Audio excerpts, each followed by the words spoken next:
What is up, everybody? On Memorial Day weekend, Joy Machine's bike shop in Cleveland was hosting their yearly camp out. We usually try to meet up with them somewhere out on the road or just at the campground if they're going in a completely different direction, but this year they were coming south straight through Akron to camp at Nimisila Reservoir. That is about 15 miles from here, but I'm just not that big into loading up my bike and going through all that effort just to sleep that close to my bed in a tent. Erin was out of town this weekend, so I decided I would load up my bike, head over to her house to feed her cats, and make a bigger loop into the Cuyahoga Valley and turn it into a bigger day out. I put it out to my group if anyone wanted to join me. They were welcome, and Ben took me up on that offer.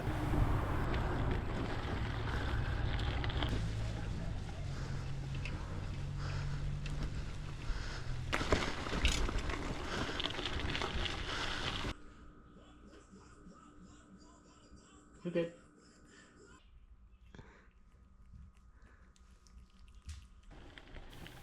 After getting Erin's cats all situated, we were back out on the road.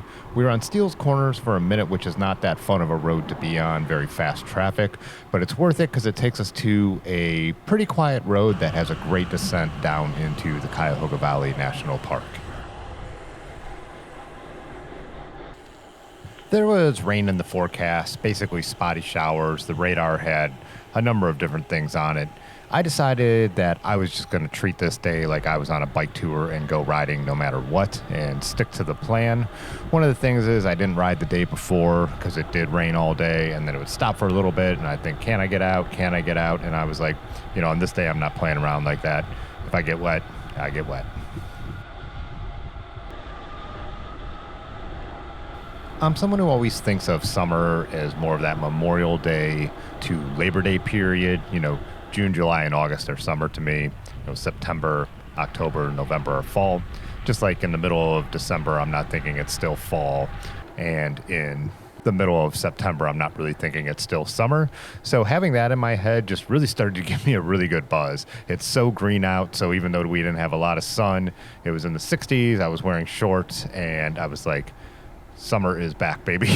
Yeah. We just had a long, hard winter and a very, very rainy spring so far. We turned off Akron Peninsula onto Bullans Road and picked up the Towpath Trail. I didn't think it was going to be that busy with the iffy weather, but it still had some pretty good Memorial Day weekend traffic out there. So we had to be cautious, take our time. There's some stretches where we can move a little bit, but like I said to Ben, I'm not in that big of a hurry anyways. Joy Machine's group was stopping from Cleveland down at Lock 15, kind of at the end of the Cuyahoga Valley, right before you go into Akron, a brewery there, and we were on perfect time to meet when they should roughly have been there. On my setup for this trip, I was just going with the two Swift Industries Zeitgeist and their frame bag. I have a bunch of videos about this setup, so I didn't make one this time. I was using a Jack the Rack in front to support the front Zeitgeist.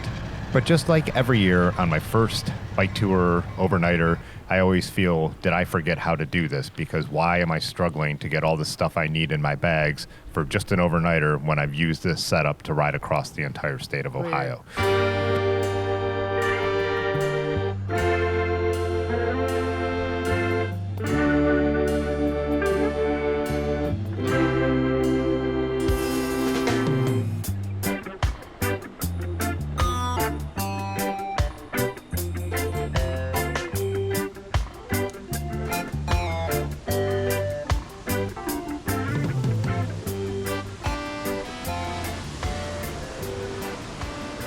When we got to the brewery, the Joy Machine's crew was already there, but they had just put in their first drink order, so the timing was pretty much perfect. The rest of our Akron crew ended up getting there not too long after. Lock 15 has fantastic food. I've never been that big of a fan of their beer, but they are owned by Brew Kettle now, so they usually have a couple guest taps on that I drink instead. I think I probably only knew about a quarter of the Cleveland crew from other rides and events, so that was kind of cool. At lunch I sat with some new people and rode with some new people and hung out at the campsite with some new people, so yeah, always good to make some other friends too.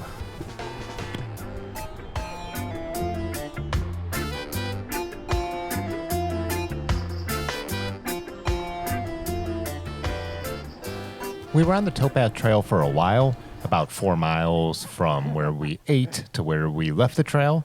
I was a little curious as to the route that Alex had planned, the owner of Joy Machines, because the area we were heading to is called the Portage Lakes, and some of the area is pretty big for partying, especially on Memorial Day weekend. We've had a lot of run-ins with cars out there over the years. I don't know. It's just not a good mix. There's not a ton of shoulders. So I was a little worried that we'd be going the way that would put us right in line with all of that partying, drunken boater traffic. But Alex had planned a great route, and we actually went through a lot of neighborhoods and stuff like that and pretty much avoided the whole built-up area of the Portage Lakes on our way to the really cool, pretty, and chill Nimisila Reservoir. Yeah. Yeah, sometimes people with money do incredibly nice things for me. All the rain on the radar was actually coming from the south. The Joy Machines crew actually said most of their way to Akron. For them, it was sunny. We started to get a little bit of drizzle at this point and felt like we were not going to avoid the rain, but it seemed like it was going to be something that hit us out on the ride in passing. But that is not the way it turned out to be.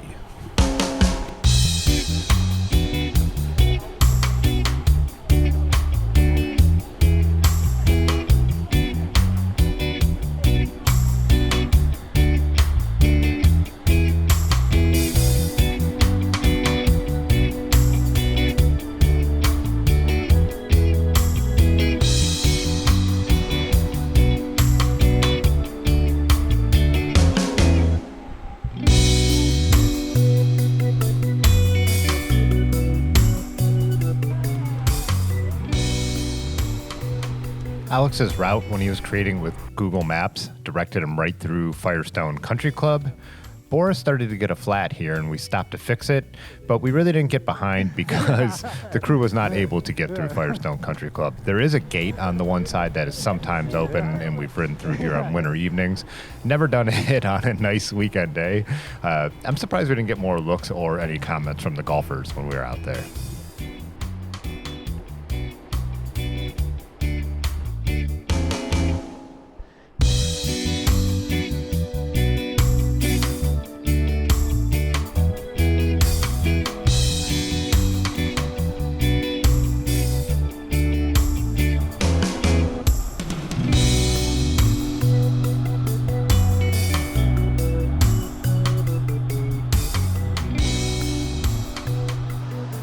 We were only a couple miles from the campground when it did really start to rain. It never really poured. It was always a light rain. Definitely got wet, but never got completely soaked through, which was nice.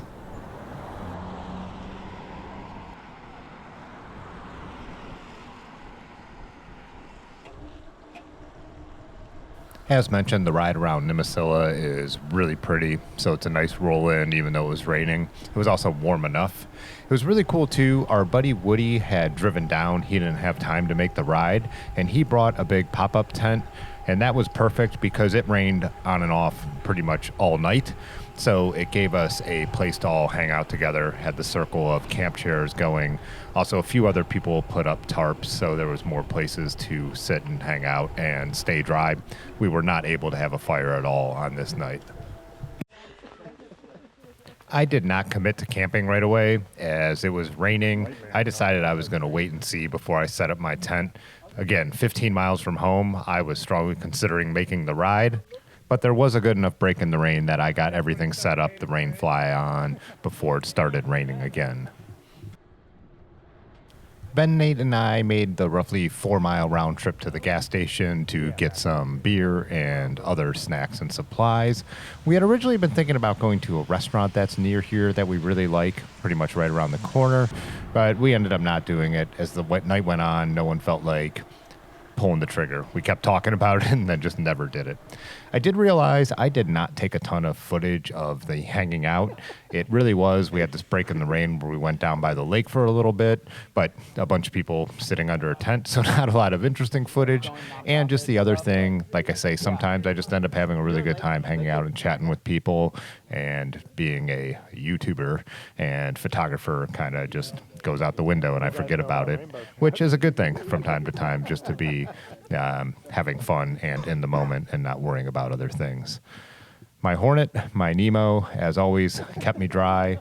It always does keep me dry from the top. The only issues I've ever had with it is if water gets in from the bottom, but I had a pretty good sight and didn't have that issue.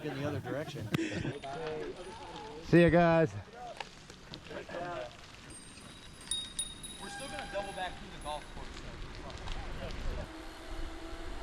The next morning, we all rolled out at 9 o'clock. Alex grabbed a group photo of everybody. At the end of the campground road, though, we were actually splitting off in a different direction from the Cleveland crew. They were going more directly back to the towpath. We were taking a more roundabout way and then into Barberton for breakfast. Ben planned a really good route. A lot of roads I hadn't ridden on yet, some that I had, but either way, it was a really pretty route on this morning. And I was again in a really good mood, just feeling like this is summer.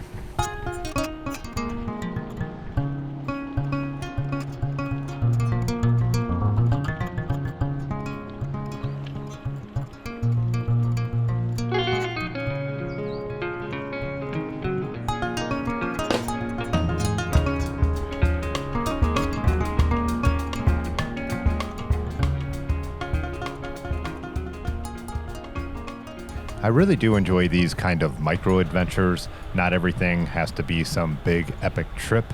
So I am hoping to plan a few more of these, either day rides or overnighters or just couple day trips this summer.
Here we are hopping back on the towpath, but we would be coming into Barberton from the south.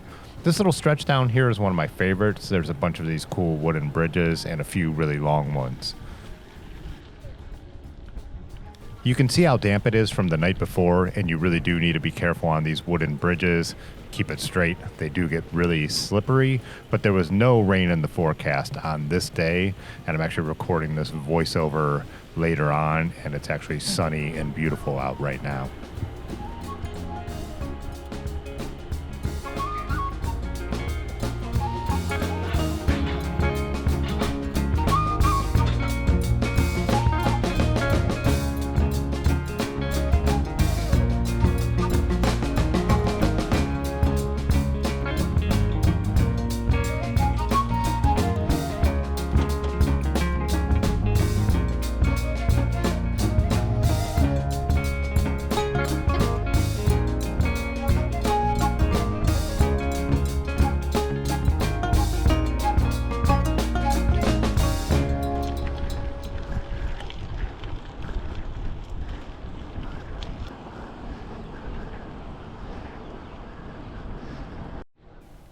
The restaurant we wanted to go to in Barberton had posted that they were going to be open on Memorial Day, but they were not.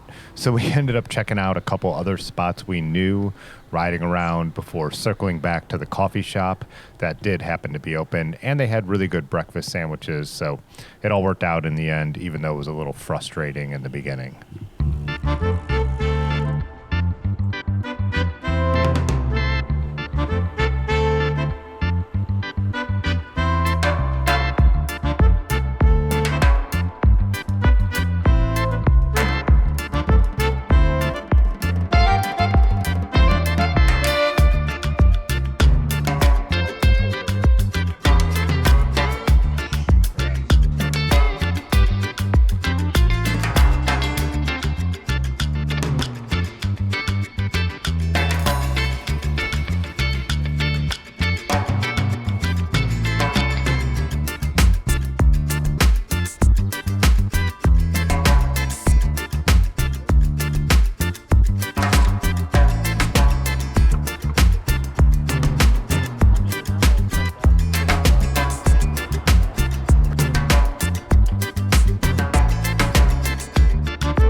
As you can see, it was mostly just a pleasant towpath ride most of the way home. Sun even came out in a couple little spots. Aaron and Kat broke off up here. They were heading to a party in the Summit Lake area. The rest of us rolled on through town.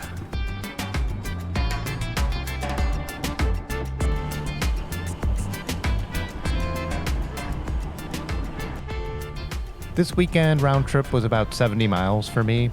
I was saying on the first day, set off on the bike, didn't even feel like I was riding on a loaded bike for the first time all year. But then on Monday, I could definitely feel it in my legs that we had been riding heavier bikes than normal. It wasn't totally dead or anything, but you could tell the difference. So that is going to do it for this video. Thanks again to Alex and the Joy Machines crew and everyone for being so great and planning and all those things. Surprisingly, I do have some of the Edmund stickers left in the store, so check that out down below if you want to support this channel a little bit, but at least give this video a like and do all those things that us YouTubers are supposed to tell you to do. Anyways, I will see you in the next one. Thanks as always for watching. Peace.